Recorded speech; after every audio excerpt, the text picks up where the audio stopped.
Okay, lovely. So someone asked already or commented on The Gentleman and the Dog. This is Al Baker.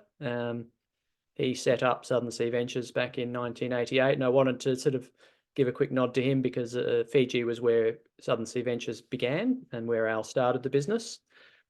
He has retired. As I said before, I'm Toby Story. I started working for Al back in 2006. He retired in March 2020 officially, and I took over the company. So challenging time to take on an international company travel business, but it's been a great little journey to now. Just flick through. There we go. So yeah, started in Fiji back in 1988. And for those that aren't aware, we've now got a fairly big calendar, 27 different trips I counted the other day to 19 different countries. So quite a lot going on from where we started. We've got all kinds of different styles of trip, classic camping expeditions, lodge-based trips, liveaboard adventures, so working on small yachts, expedition cruising on slightly larger vessels. I've just come back from one of those trips to Antarctica and do some in Greenland and Svalbard, etc. So yeah, lots going on in the world of Southern Sea Ventures. But Fiji, so as I said, I sort of started back there in 2006. It's a beautiful place, as you can imagine, very quintessential tropical islands, wonderful culture, and I'll go into a bit more detail about the landscapes, etc. But a very diverse and beautiful tropical environment. Just a quick sort of information on Fiji itself. According to Google, over 330 islands. According to some books in Fiji, over 700 islands. Just depends how you count them. So if you count the rocks and small sandbars, there are a lot of islands out there. Many of them are uninhabited. There's 3 different national dialects, which is Hindi, English, and Bowen, which is the official Fijian language, but there's over 300 different Fijian dialects as well. So each area has its own distinct local culture, or elements of local culture and dialect. It's very interconnected, obviously, through the islands over the thousands of years that people have been there. There's a population of just under 1 million, and the vast majority of those people are living on the main island of Viti Levu. And something I really enjoy about the place is the land is still all under traditional ownership. And so for us, that means we have a lot of interaction with different village elders and families. There's something called a Matangali, which is a family or clan, and they have control over specific areas of the land and the sea. So just by that fact, we have to have a lot of interaction with people in the islands, and having been doing that for a very long time, we've developed some really great relationships and friendships with a lot of the people out there, which is a big highlight of the place. So I'm sure most of you are pretty aware of where Fiji is, but just in case, Western Pacific, about 17 degrees south, so it's sitting in the tropics. This time of year, it's very tropical, very humid. We get the cyclones come through periodically out into the outer islands. Temperatures are in the 30s and the humidity is sort of in the 100% range. Once we get through to May, things start to cool off. June, July, and August being the cooler months, and then September, October, it's starting to warm back up again. So every month has something special about it, whether that's the lovely temperature or potentially sort of calmer weather, or you arrive in mango season. There's always something good going on in Fiji. Yeah, so I'll just bring my little cursor up here. So this is the main island of Viti Levu. This is Nadi, which is the where the main airport is and the largest town on the western side of the islands. And Suva, this is the capital over here. So all of our trips, Lyndall has just arrived. Welcome, Lyndall. Nadi is just on the western side here. So all of our trips begin in Nadi, and we travel after meeting in the hotel and doing our first night's briefing. We travel out. by catamaran out to the Yasawa Islands here. Things on the side to go. I won't be able to see them anyway. See the pictures anyway. Okay. We can. Is that Lyndall? Yes. Welcome, welcome. Just so you know, we can hear you in the background, which is on mute. Sorry. That's all right. And there'll be a chance to ask questions on anything you've missed towards the end. We also got a recording as well. So, but I was just saying, so as I said, around this whole island group is the Fijian collection of islands, and we're out to the western side here in the Yasawa group. So every trip begins here in Nandi. We take a catamaran out up through the island chain, up to just about the last stop, just here. In the Blue Lagoon, out to our base camp on Tavaiwa, and then we're heading north up around this island here to the village of Navatua and back to our base camp. And then so we have a 7-day trips, which heads up and back. And for our 9-day trips, we then travel south through the islands, finishing at the resort in the south here, where there's the opportunity to swim with the mantas. And then we also have a wide range of other itineraries that we've put together for people over different times. So we do private trips for groups and on special request as well.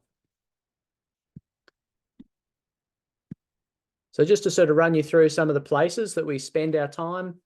This is the catamaran that runs us out through the island chain. First day we arrive on Tavaiwa. Tavaiwa is a place we've been visiting and working from for the last 20 years or so. 25 years just about. This is Semi here. He was just a little kid when Al started out there, and has since become one of the key guides. And this is Sione here. He's from the village of Navatua. This is the view from our base camp. It's a great place to watch sunsets and have a toast before and after the trips. And this is the coastline here. It's where we keep all of our kayaks, so it's our sort of our hub. You can see this is a new fleet of doubles that we brought out last year, but we have a wide range of double and single kayaks available for those that prefer. This is a lovo, so we're having a traditional feast, which is food cooked in the ground, what would be called a hangi in New Zealand. So as you can imagine, it's pretty quintessential sort of tropical islands, coconut fringed white sand beaches, fringing reef, and small islands dotted around the place. But there's also little sections of mangrove as well in some areas, not too far from our base camp. And the majority of the islands are all volcanic, but there's this one island called Sauwilau, or the Cave Island, which is all limestone. And we get to visit that. We can swim inside the island itself. So this is the beach at the village, and that's the cave island just there. This little place is called Vatuliwa, which is the honeymoon island. So for the villagers, when they go on honeymoon, they get sent off to the island. That's the story anyway. I don't know if they do that. Probably go to a resort these days. No. But we do, yeah, so you can swim in the island here, and it's really quite a highlight of the Yasawas. It's really a fascinating place. Something else I think that is really special, obviously, is not just what's above the water, but what's below. Some fantastic snorkeling, reef fish, green turtles, reef sharks, white-tip reef sharks.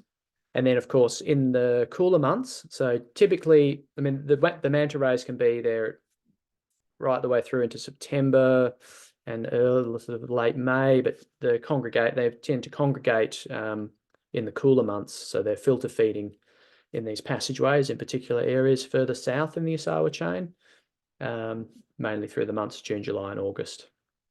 Something interesting about the Yasawas and Fiji generally, I talked about that traditional ownership structure. So each family or matangali has ownership of particular areas or responsibility for certain areas. And that includes the land and the sea. And so from the sea perspective, that traditionally was a hunting ground. So that's your fishing area, an area called Golongoli.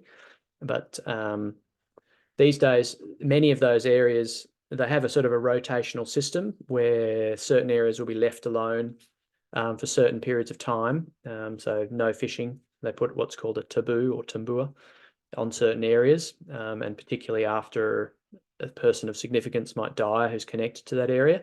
So they have this sort of conservation system, but naturally, but now they've actually used that traditional system and started reserving certain areas, particularly like at the fronts of the villages, and certain areas, you know, that we visit, which means that those reefs are really protected and have a really high fish population as well, which is really great to see.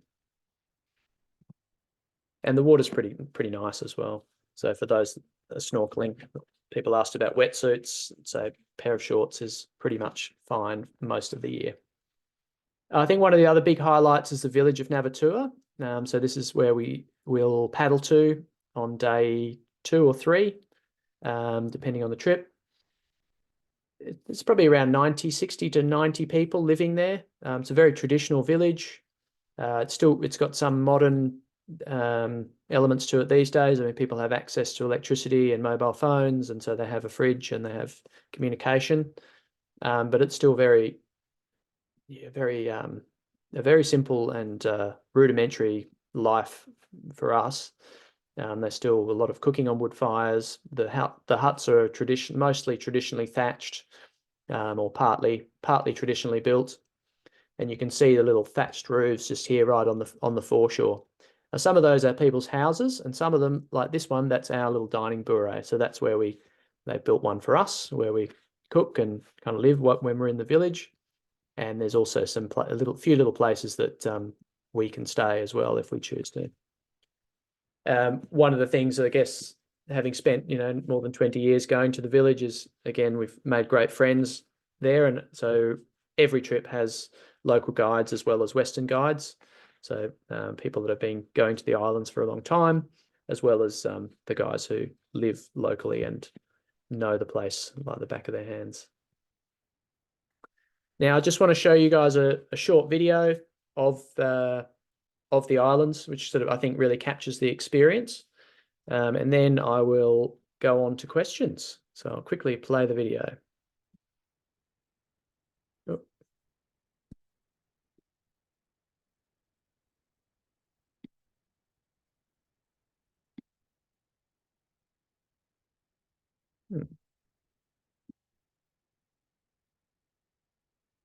Sorry, I seem to be having an issue with this.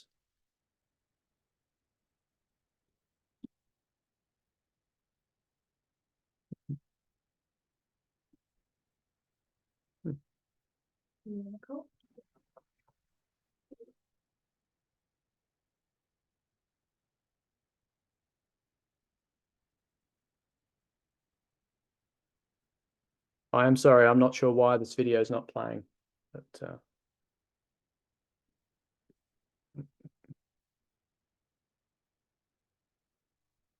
maybe what I'll do, I'll just open up to questions now, and just give me a second, and I will find.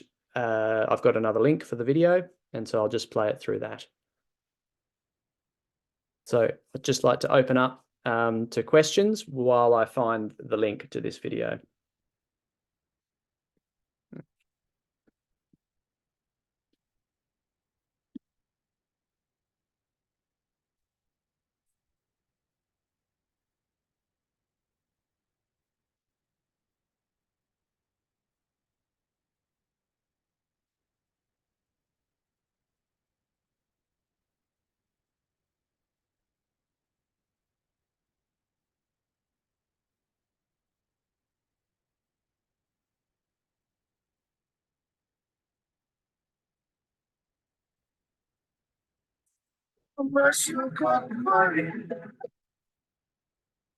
Okay, so I do have the video. I'm just going to move it across to the right screen.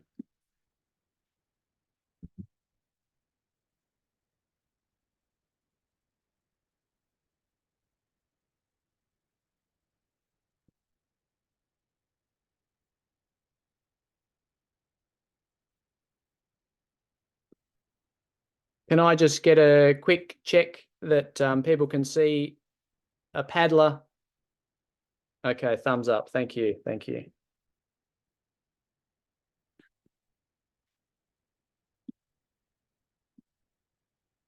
Okay, here we go.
And I'll stop there. Otherwise, it just goes on a continuous loop, which is, yeah.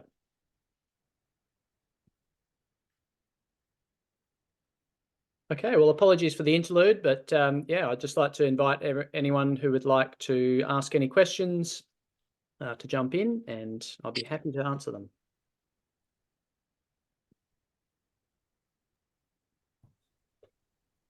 Joe, ask.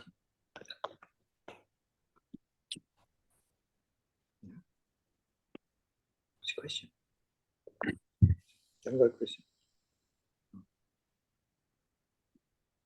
Question. Sure. What else? Me and Chris chat. Chat here, okay. So what's the minimum number of paid kayakers for a trip to proceed? And technically it's 6.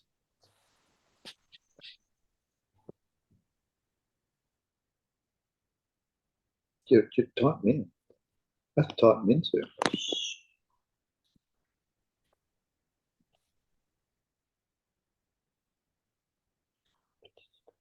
Oh, hi, Toby. It's Anne talking. Just wanted to ask what weather conditions to expect in somewhere like August. Somewhere like August, cooler nights, and cooler, I mean, sort of in the sort of low teens, potentially even slightly lower. No, that's probably about low teens. Generally sunny days, occasionally a little bit of wind if we get the trades come through, but very nice, really. Yeah. And sort of probably in the upper 20s in the heat of the day. Yeah. So August is one of the cooler months. But yeah, but obviously a good one by the sound of it. Yeah, as far as kayaking goes, yeah. Yeah. Generally, I mean, the season from May through October, generally speaking, is good for kayaking. You can have rain, and we typically find that is a little, like maybe a little bit earlier or a little bit later, so to have a few rainstorms, but we can have them at any time. And same with wind, we can be impacted by wind at any time throughout that period as well. It's definitely a little bit warmer in May and October, a little bit cooler through sort of June, July, August, yeah, and September is sort of somewhere in the middle. Yeah. Thank you. No worries. I've been there at all of those months, and I like them all for different reasons. So, end of the season, we've got the mangoes coming on, so it's sort of the tropical life is coming back, sort of coming out of winter, their sort of more dormant period. Middle of the season, we've got possibility for swimming with mantas, and it's a bit cooler. So for us, from Tasmania, it's a bit more comfortable. But yeah, I really enjoy the early season as well. May, I say we seem to have slightly more calmer days at that time of year, but you know, it really depends on a year-to-year basis.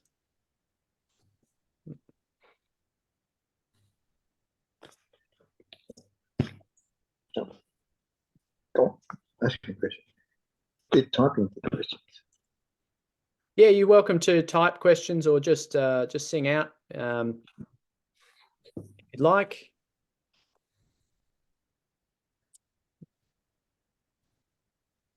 Take your own battle.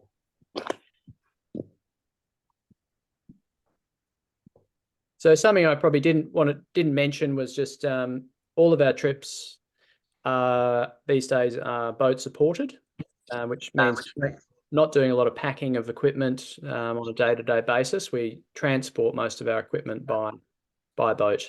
It also means that we have single kayaks and we have double kayaks and we have boat support. So it sort of means that if people are feeling that they want to do a little bit less, they're able to paddle half the day and take the boat, part way, or be transported through a windier section, or share a double. And then the converse is also true. If you prefer to paddle a bit more, we've got the single kayaks, and you can sort of mix and match to your abilities as well.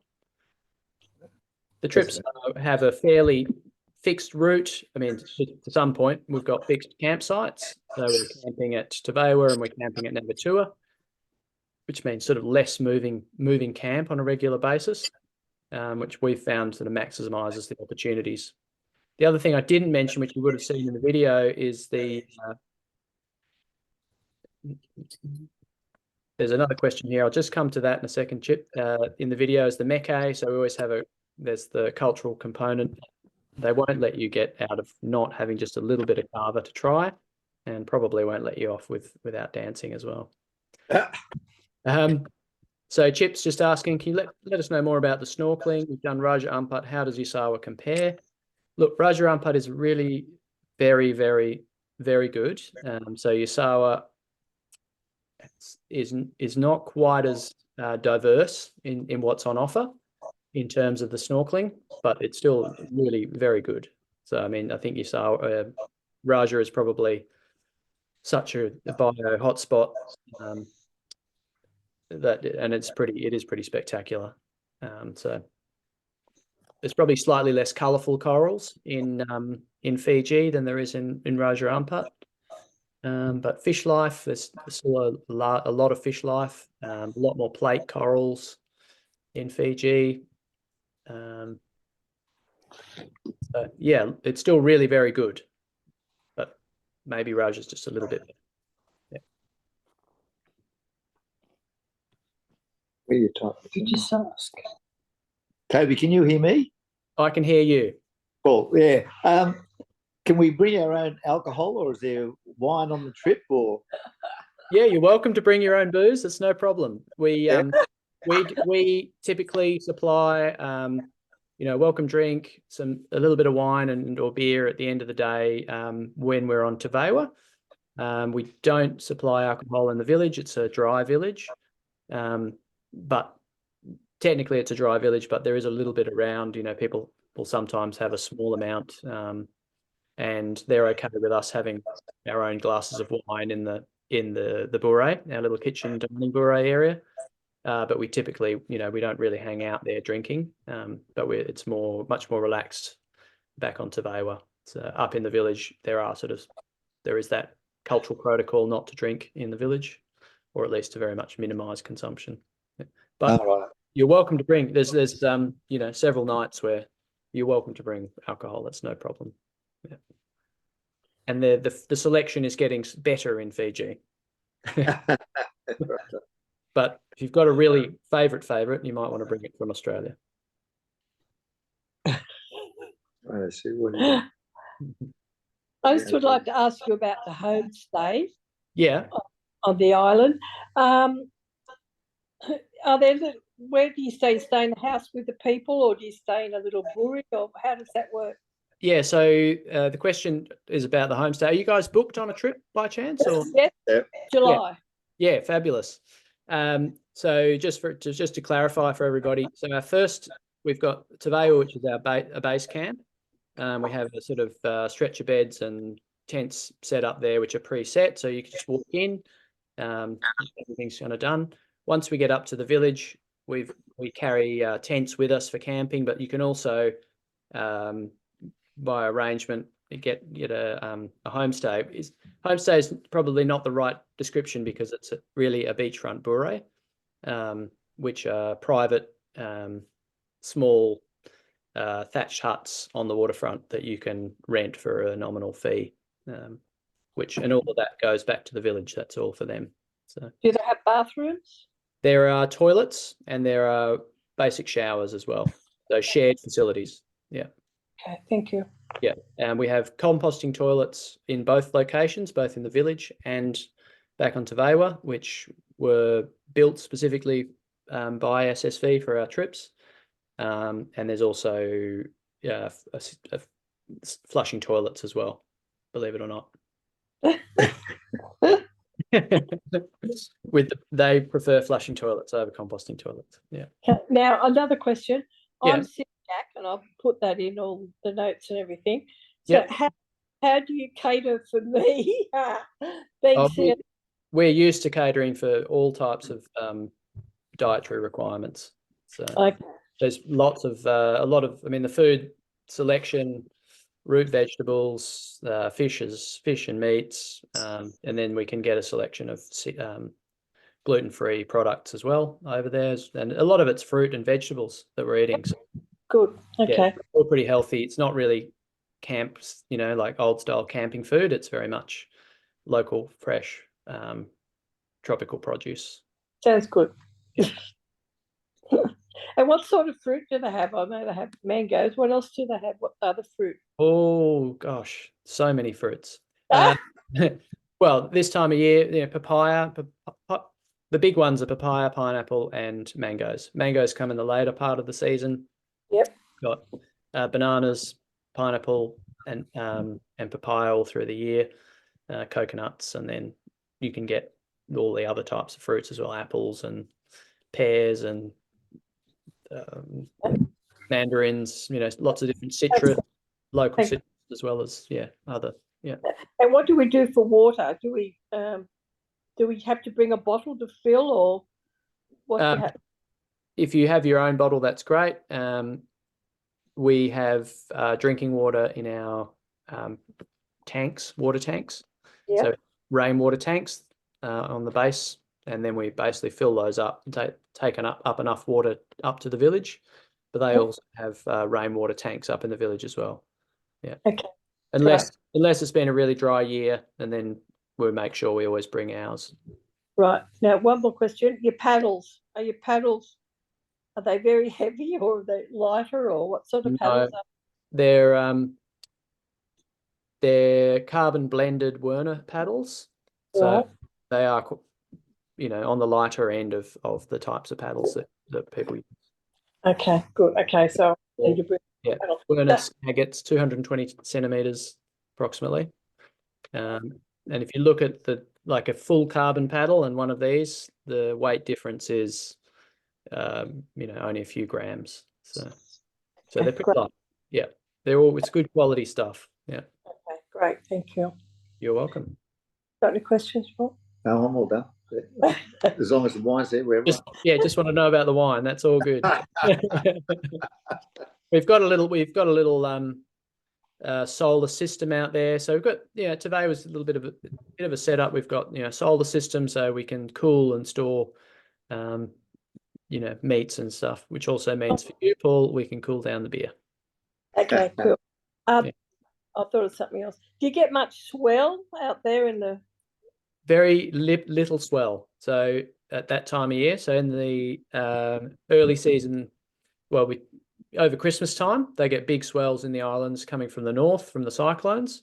Yep. Throughout the rest of the year, the swells that come up to Fiji, and Fiji gets huge swell, mostly come from down here, from down in Tasmania. So the big low pressure systems move past Tasmania. They send the swell all the way up there, but that swell goes to the southern reefs and it doesn't come up to where we are. So the answer is no, we don't get a lot. Okay, good, We, thanks. we can get some, there's a bit of tidal movement, you know, maybe up to 2 meters of tidal movement. And so when there's a bit of a current running, if there's wind in the opposite direction, we can have a bit of chop, but it's rare to have a big swell. So does everyone paddle together, or can faster paddlers go ahead and come back? Or I'm not, but my husband is. Typically, we're paddling within communicable distance, which means Okay. we're usually together. Yeah. Okay, cool. All right.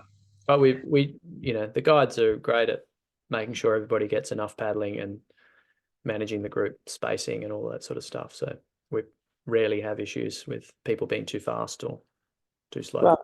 Okay. Good. Anything else, Paul? No, fine. Sorry, I've got heaps of questions. I'm the only one asking them. All right. No, it's great. I'm sure everyone else is appreciating the questions. So Mhm.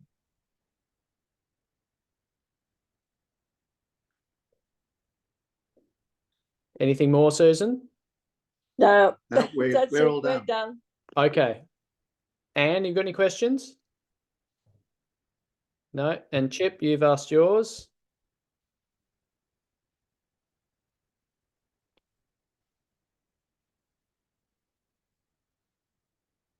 Oh, that's what I'm doing. Thank you. We don't have any more questions. No problem. Yep. Chip. Sorry, I wasn't pausing just for you, but okay. No, that's great. I'm happy to, if there's anything else, I'm happy to answer any questions.